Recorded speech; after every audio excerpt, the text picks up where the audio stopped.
ትንሹ የኔ አለኝታ። አቤት ታላቂ፣ የእኔ መከታ ፈለከኝ? ዮርዲ ላገኛት ነበረ ግን ገባኝ። ስማኝ ደግሞ እንዳታመሽ እሺ? እናታችን ትጠብቀናለች። እሺ ወንድሜ አመሰግናለሁ። በቃ እኔም ልሂድ፣ እዚህ ቁጭ ብዬ ቀረው እኮ። ቆይ እንጂ መልሳለሽ እኮ። ያዘው፣ ችግር የለውም። ቻው። ስማኝ አንሰጠውም። እሺ ጨርሻለሁ። እናመሰግናለን። ምን ማለት ነው አባ? የሰራሁበትን ስጠኝ እንጂ የሰራሁበትን ስጠኝ። ወንድም አንተ እንዴት ነው በእናትህ ያፈላው?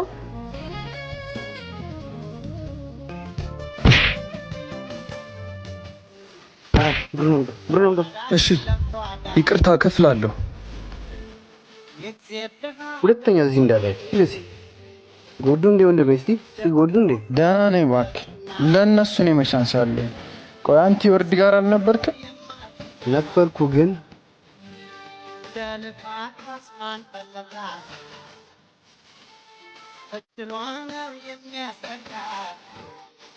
እኔ ለሷ ብዬ ስንት ውጪ ድራ በላሽ።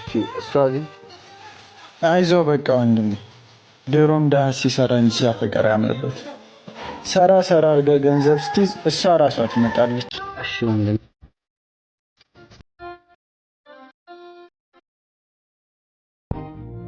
ቻው ማዘሮ። ሰላም አይደለም።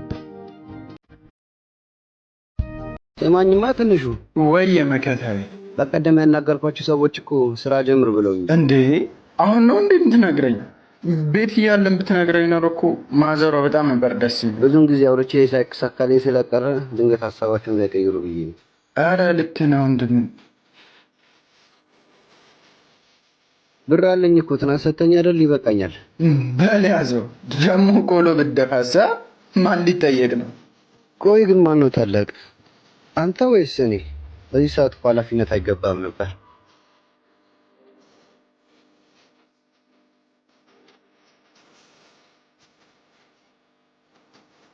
አለየኩም ቢስ ነው። እንዴት ነው መሳይ? ምን ሆነህ ነው እንደዚህ የጠፋው? ምን እባክህ ስራ በዛብኝ። ፊሽ ደህና ነው? ደህና ነው ፈጣሪ ይመስገን። ወይ ግን ለምንድን ነው ስራ የማይሰራው? ቤተሰቡን መርዳት ባለበት ሰዓት ካንተ መቀፈል ነበረበት። ምን መሰለህ፣ ፊሽ በጣም ጎበዝ ተማሪ ነበር። አባታችን ሲሞት የቤተሰቡ ኃላፊነት እሱ ላይ ወደቀ። ትምህርቱን አቋርጦ ስራ እየሰራ ነው እኔን ያስተማረኝ። የመጀመሪያ ልጅ ስትሆን ኃላፊነቱ ሁሉ አንተ ላይ ነው የሚወርድ። ተራው የኔ ነው። አሁን ግን ደርሼለታለሁ፣ አግዘዋለሁ። ብቻ በርታ በይ። አይዞሽ ብራዘሪ። እንኪ አመሰግናለሁ። እሺ መሰለኝ።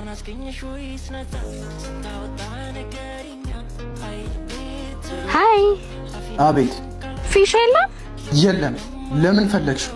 ምን ማለት ነው? ፍቅረኝ እኮ ነው። ትሰሚኛለሽ? የኔ ወንድም ያንቺ መቀለጃ አይደለም። እሺ ማለትማ ትናንት ያደረግሽውን ነገር ረስተሽ ነው እንዴ? ሁሉንም ነገር አውቋል። ላይኩን እንደምታስበው አይደለም።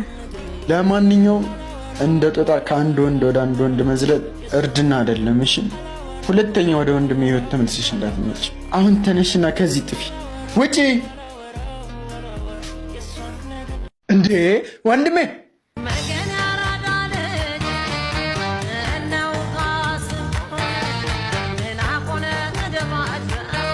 ማዘሯ ትንሹን ጃኬቴን የወሰደው ዛሬማ አለቀውም። ቆይ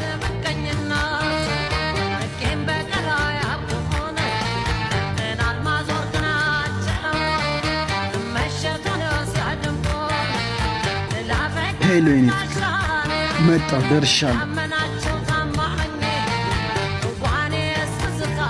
ታላቂ ለዛሬ ብቻ እኮ ነው፣ ከዛሬ በኋላ አልለብስብህም። አንተ ልጅ ልብሴን አትንካ አላልኩም እንዴ? በለው ልቀውን። ይኸውልህ አምጣ እባክህ ወደዛ።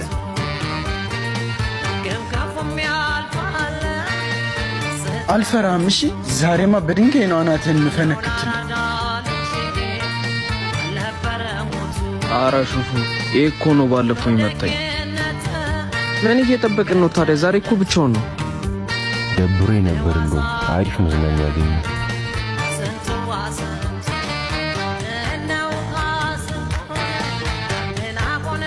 እሺ ጀግናው አስታወስከኝ? የሚረሳ ፊት የለህማ። አንተ በጣም ጀግና ነህ። በጣም ዛሬ አሪፍ ትምህርት ተሰጥቷል።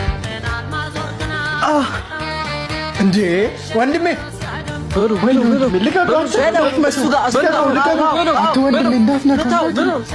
ልቀኝ።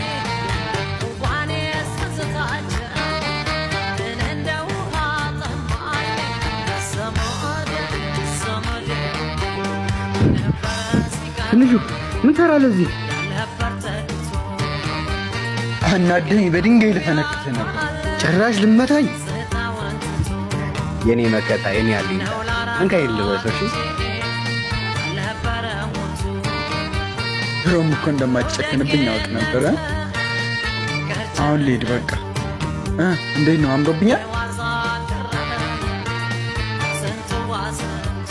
ማሲንቆን ዳዊት በበገና እንደ ዘመሩላት እንደ እምዬሃና እኔም ላወድሳት ላንጎራጉርላት መቼም ህመሜ ናት ላፍታ ማልረቃት እኔም ላወድሳት